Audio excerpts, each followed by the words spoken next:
For telling a bit of a story here, I was born in Australia, and my parents had actually left England after the war and moved to Uganda. And after a few years there, they moved to Australia, where most of my siblings were born, in Brisbane. And then in 1962, my dad got restless, and we left Australia and ended up in Kamloops, where he was a scientist with the federal government. And so all of us grew up in Kamloops, and my three older brothers and sisters went to UBC, and then the station that my father worked at was closed and we were moved to Lethbridge, Alberta.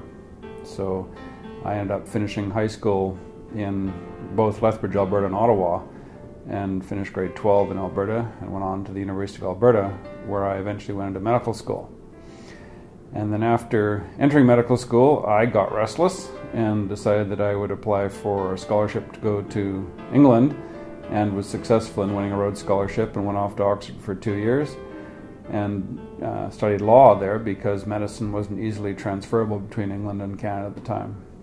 So after coming back to Canada, I finished my medical school in Edmonton and moved to Vancouver. So I was very glad to be back in British Columbia after being away for 13 years, and was glad to settle in Vancouver, and interned at St. Paul's Hospital in Vancouver and got my medical license, and went to work in Campbell River as a locum doctor, doing a summertime work while others were on holidays. And that went very smoothly and had a good time there. I actually went back there for 3 summers after moving around a little bit. And I decided that I would finish up the legal thing because they decided during that time that a Canadian law degree was required. So I went off to Nova Scotia and finished up a Canadian law degree in 8 months at Dalhousie University, and moved back to Vancouver and started training as a young lawyer, and went through what are called articles at a law firm and ended up getting called to the bar in 1988. So by that point I had both medical and legal qualifications, and decided to carry on with law, and worked for a year at a commercial firm, and then went off to work for 12 years at a firm that spent its time largely defending doctors in lawsuits. And that allowed me to move all around British Columbia, seeing different ways of practicing medicine and law in British Columbia. And it also carried on from my experience as a young doctor, where I'd worked in Dease Lake and Lillooet and Campbell River as a locum doctor. So I got to know British Columbia pretty well, having grown up in Kamloops and then worked in all kinds of different locations all around the province. So that was until 2001, and then the Liberal government came in Victoria in a big sweep, and I was asked to move over there as a deputy minister, which I did for 2 years in the Premier's office, and then 3 years in the Economic Development Ministry as the deputy minister. And that had kind of run its course by 2006, so I moved back to Vancouver and went back into legal practice, and did that until the 2013 election, when I was selected as the candidate and elected in the riding known as Vancouver-Quotient, which is on the west side of Vancouver. And I then took my place in the legislature, and Premier Clark asked me to be the Minister of Technology, Innovation and Citizen Services, which I was very glad to do. I was the Technology Minister from 2013 to the end of 2014, and then the two ministries swapped their ministers. I went to Advanced Education, and the Advanced Education Minister went to the Technology Ministry. And I've now been in Advanced Education for about 16 months, and it's gone very well from my perspective. We have about 430,000 students in the province at 25 public institutions and about 200 private institutions, and they function generally very well. There are ongoing issues that we have to help them to manage, but for the most part we send them $2 billion a year for their operational grants, and they then top that up with tuition and other revenue to provide all that education to all those students. About 190,000 of the students are full-time students, and they're the ones who are eligible for financial aid. And about 70% of them actually don't turn to the province for financial aid, they just finance their own education. And the results are extraordinary. We have a very satisfactory educational system in that we train people for every calling in life except veterinary medicine. That's the one that we farm out to the University of Saskatchewan, which runs the only veterinary school in Western Canada on behalf of all 4 of the Western provinces. So the system works remarkably well. On our visits to the 25 institutions, I routinely sit down with students and ask them two questions. One is your program living up to your expectations? And two, are you getting value for money?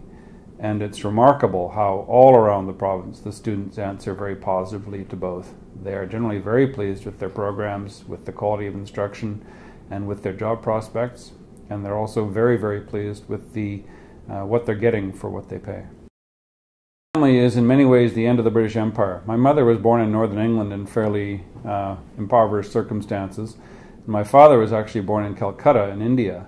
His father was a Church of England vicar there, which meant that he was a clergyman in the Anglican Church in Calcutta, and there was, I gather, enough people there to justify having a church. And so my father stayed there till the age of 4 and then moved back to England and went through his schooling from 1923 to 1939. And he actually went to Cambridge University for 2 years because they knew World War II was coming. They accelerated the degree programs and they graduated them all in batches in the summer of 1939. And he was told to take the summer off and be ready for his military call-up whenever it happened. And then the Germans invaded Poland on September 1st of 1939, and the war was underway. So he did 7 years in the British Army, and my mother left school before finishing high school and eventually ended up in the Women's Aviation or Air Force, known as the WAF. And so she went through World War II working largely underground at night with Fighter Command at a place called RAF Hornchurch, just east of London. And their job was to deploy the fighter forces to take on the German bombers. And so she was one of the people underground moving around the little models on the big table map of England. And of course she only met my father, who was in Algeria and Italy and back in India where he'd been born. And they reconvened in England when the war was over and met in a dance hall in Newcastle sometime in 1946, I guess. And they got married, and actually they didn't get married till he'd gone off to Uganda with his job and proposed to my mother by telegram, and she then flew out to Africa. She'd never been out of England, never been on an airplane, but she got on an airplane and ended up in Nairobi, went straight from the airport to the church, got married, and then they moved to Entebbe in Uganda. And my eldest sister was born there, and then they moved in 1950 to Australia, where my father took a job in the northern part of Queensland in a very, very hot place called Rockhampton. This is long before air conditioning or paved roads. It was a pretty rough life. Lots of cyclones and snakes and all that kind of stuff that kids love. So my two immediately older siblings were born there, and I was born after they'd moved to the big city in Brisbane, where the roads were paved and there were no snakes. As we all know, Vancouver and British Columbia more generally is a place that has welcomed immigrants for a long time. Our whole cultural base is defined by immigration. I'm an immigrant, and of course there are many immigrants here from around what used to be the British Empire and the British Commonwealth, and from China, which of course was never colonized. But lots of people have moved here because of the opportunities they find and the welcoming environment they've found. So we have a very large South Asian community here, a very large Chinese community here, as we all know. And we also have lots of people from places like Korea and Japan, and people like me who came from obscure places like Australia. And so it's great for us to be able to celebrate this diverse heritage with the community festivals that we have. We all know about Diwali, we all know about Chinese New Year, and they're major cultural fixtures here in Vancouver and around British Columbia, as people can really celebrate and enjoy multiple opportunities for fun. It's not just about Christmas, it's also about Diwali and Chinese New Year. So we try to enjoy ourselves year-round.